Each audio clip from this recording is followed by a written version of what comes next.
You're listening to Entrepreneur Encounter, the podcast where soft skills meet real talk for creative business owners who are building with purpose.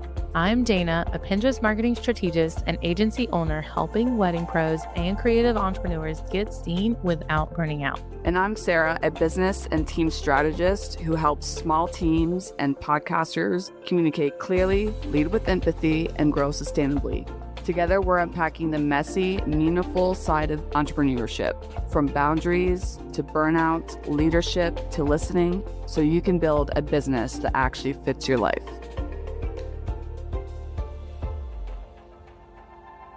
A client just left, you got a bad review, or maybe it was just a slow month and the numbers aren't where you wanted them. And instead of thinking, okay, what do I need to adjust? We dive straight into what is wrong with me. If that sounds familiar, I promise you're not broken. You're very much human, but you are doing something that a lot of entrepreneurs do without even realizing it. You have fused your identity with your business, and it is a very easy thing to do. And when that happens, every setback stops feeling like a business problem, and it starts feeling more like a verdict on your worth as a person. So today we're unpacking why that happens, how to recognize it, and what it actually takes to separate you from your business without losing your passion for it. Because this is not about caring less. It's really more about learning to lead from a steadier foundation. If you ever cried over a lost client, I think I've done that in the beginning of my business. Like, oh my goodness, I cannot believe I just lost a client. You know, lose sleep over a slow season. I mean, I think we've all been there in the slow seasons, or question everything after one piece of negative feedback. This episode is for you, so keep on listening. We are going to cover 3 things today. What identity fusion or overlap is, what that is, and why it happens to entrepreneurs specifically, why it quietly makes your business decisions worse, and how to start building the separation that actually protects both you personally and your business. So real quick, before we dive in, we want to tell you about something we are really excited about. It's called the Spotlight Swap. And this is how it's going to work. We collaborate with fellow business owners through a simple but powerful exchange. We're going to feature you on our Entrepreneur Encounter newsletter, and you're going to feature us in yours. That's it. I mean, there's no budget. There's no complicated partnership. It's just 3 or more businesses helping each other out to get in front of new audiences. If this sounds like something you want to be a part of, the form to apply to the Spotlight Swap is going to be linked in the show notes.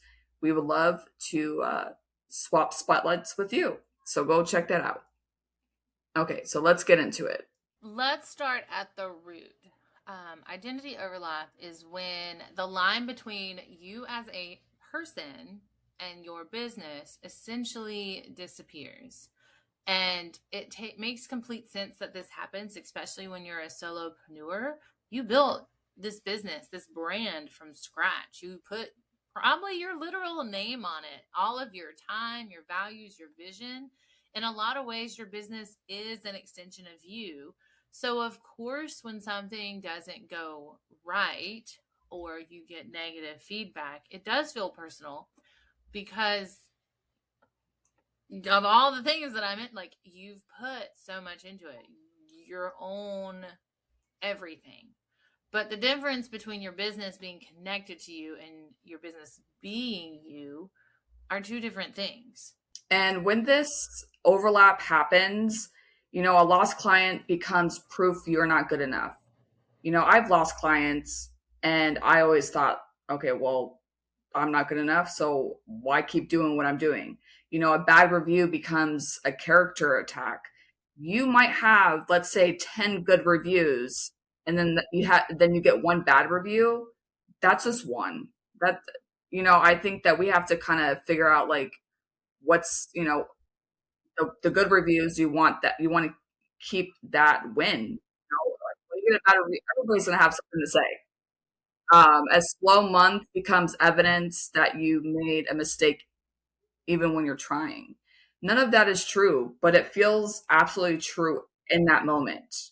And what makes it hard to catch? Entrepreneurs are often praised for this level of dedication. You hustle and getting to do all your work and you're getting new clients and but you have to kind of step back and look at what you actually have in front of you. So we don't question it. We don't question, we don't question the bad review because we have better reviews somewhere else. We have to just realize that obviously things are going to happen, but just know that it's not necessarily proof that you're not good enough or a bad review is going to make you, lose your business. I think that's where it helps. I've been hearing it a lot lately, is separate facts from feelings. So your feelings are hurt because you got a negative review, but take a moment to look at the facts of the situation surrounding it. And exactly.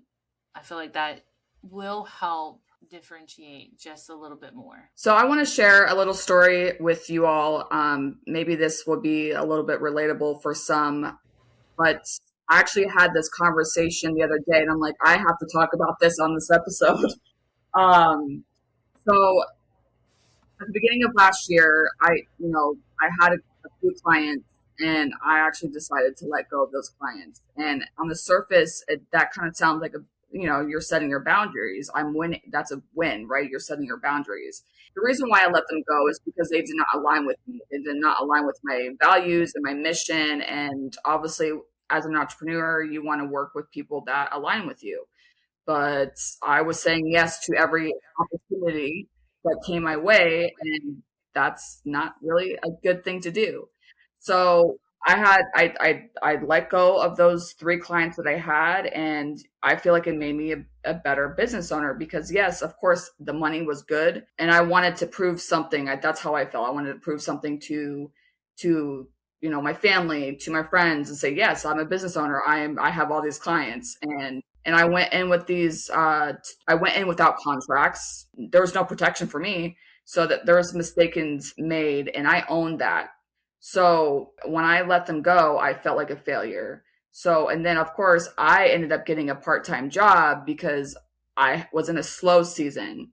Actually, I'm pretty happy now. When you have all these clients that make you feel like you're small and the stress comes with it. And I decided to kind of revamp my business, not necessarily starting from scratch, but doing the work to make sure that I get the right clients in the next 5 years. I want to make sure that I'm good to go and actually everybody that I work with align with me. So with that being said, I believe that is not a failure. Yes, to me, it was a setback. I thought I was failing, but it's not. I think you have to figure out what your business would look like for you in the long run. I think that's extremely relatable to so many of our listeners, and I love how honest it is. I know me and you have a running joke at least once a quarter where I'm like, I'm going to get a real job.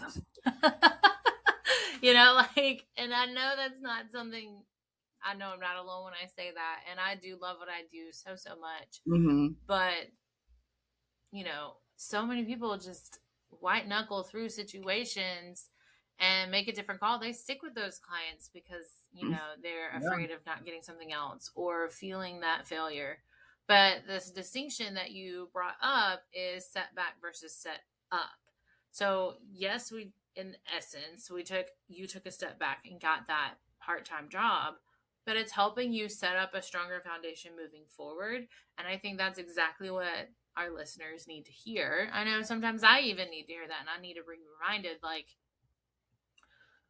I need to let certain things go, whether it's just my expectations being to a completely too high standard or unrealistic standard, saying yes to the wrong people, blurring boundaries, whatever the case may be, that I need to make sure that I'm setting myself up and my business up for success and not holding on to setbacks because that's just going to keep dragging me and my business backwards. Exactly. So I feel like here's what nobody talks about when it comes to taking things personally. And it's not just painful, but it's actually bad for your business. When you are in that fused state, your decision-making changes with your mood swings. You start making moves from fear and not necessarily a sound strategy.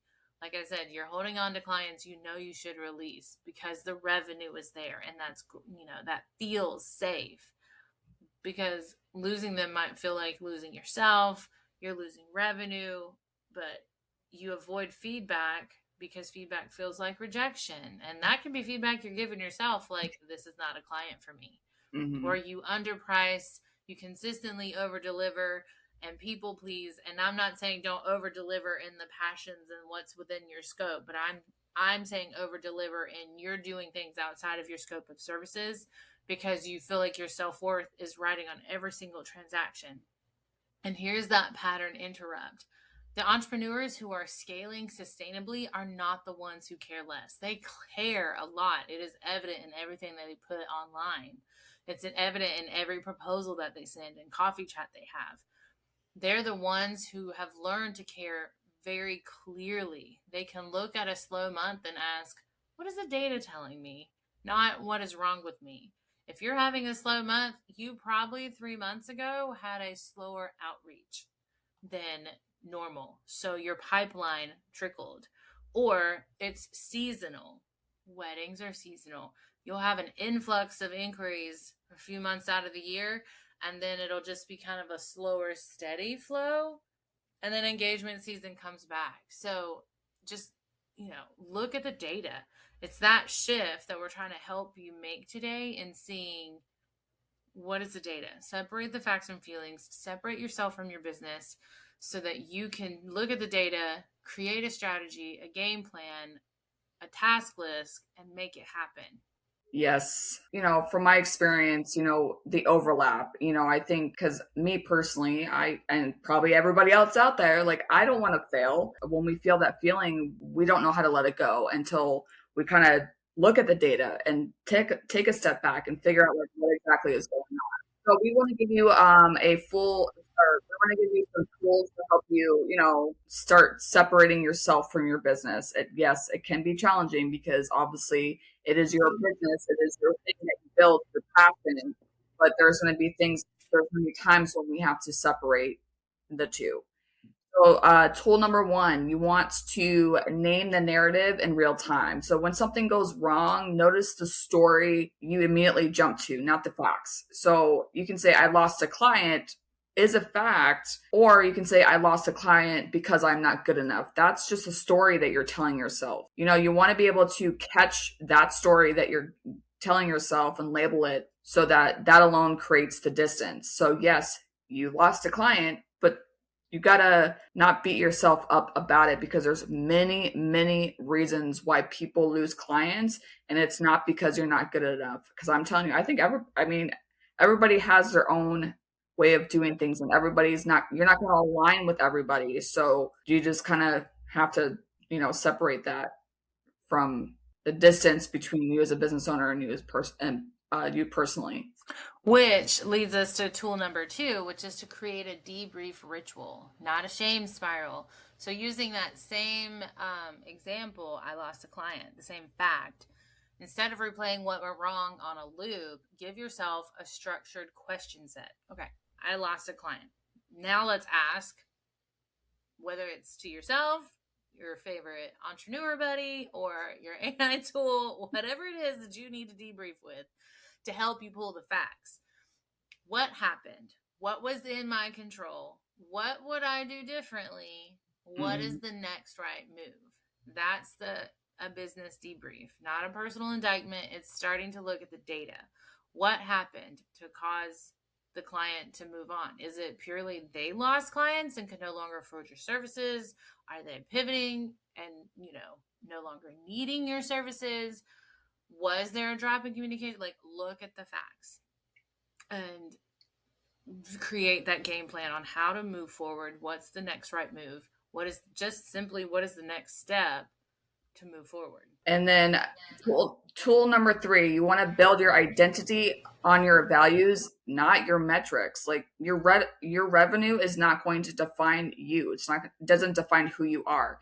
Yes, when I had all those clients, I believed I was making good money and I was bringing in great revenue, but I had to it wasn't aligning with that, your client roster does not define you. Your conversion rate does not define you. You are as a person, the integrity you bring, the way that you treat people, that is the stable ground. That's what defines you.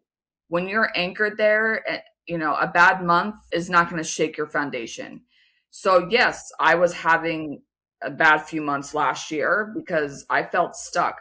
Either I keep all these clients that are burning out with me or stay with them because I'm making money. I didn't like the way that I was feeling inside. So I had to obviously let them go. So I think just because you're having a bad month or bad 6 months, it doesn't define who you are. And then tool number 4 is normalize iteration, meaning every version of your business is just a draft. Sarah let go of clients, regrouped, took a breath, and is now rebuilding with more clarity than she had before. And that's not failure. That's just how businesses actually grow. I was connecting with another entrepreneur. She does business consulting in some form, I believe, and specifically for like medical dental offices and things. She realized that she was getting overwhelmed, and the way that she phrased it, and I think I've mentioned it before, correct me if I'm wrong, but she called it a controlled burn of her business. So she regrouped with her team. They took a look at everything. They looked at clients that made them happy. They were lit up to work with. They looked at clients that were no longer, a good fit, and really pulled the data, and that restructured a lot of processes, workflows, their outreach, everything. And so that version of you that is in the struggle right now is not the final version.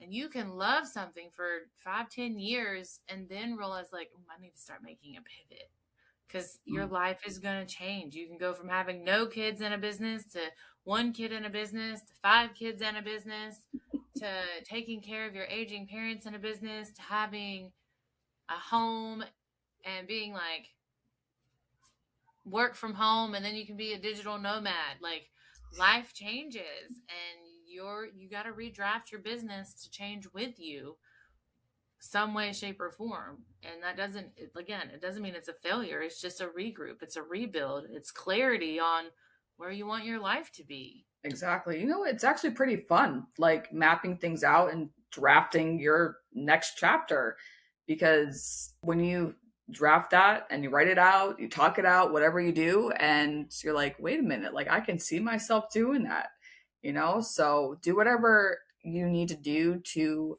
make sure that you are good for you. And I believe everything else will follow after that. So you're going to make good money. You're going to have good people in your circle. And yes, it's going to come with challenges. You're going to feel the feelings of not being good enough. You just got to figure out what's best for you. So here's what we want you to walk away with today. Setbacks are data. Look at the data. I know we keep saying the data, but it is true. I mean, I didn't realize that data was so important until Dana and I started having our L10 meeting. I'm like, oh, that makes sense. Yeah. Yes. Your business is something you do. It's not something you are. And separating those two things does not make you care less. It makes you lead better. If today's episode hit close to home, and I kind of hope it does, I would love for you to share it with your fellow entrepreneur friends and connections who needs to hear it as well. And again, if you want to grow your audience alongside us, don't forget to check out the Spotlight Swap that is in the show notes. We would absolutely love to feature you and help you rebuild and regroup alongside us. Until next time. You can now follow us on LinkedIn at Entrepreneur Encounter. Thanks for spending time with us today. If something in this episode gave you a fresh perspective, share it with a friend or send us a DM. We love hearing how these conversations land with you. And if you're curious about how soft skills can support your next season of growth, we each have more resources to share. You can find Dana on Instagram at danas.desk.nc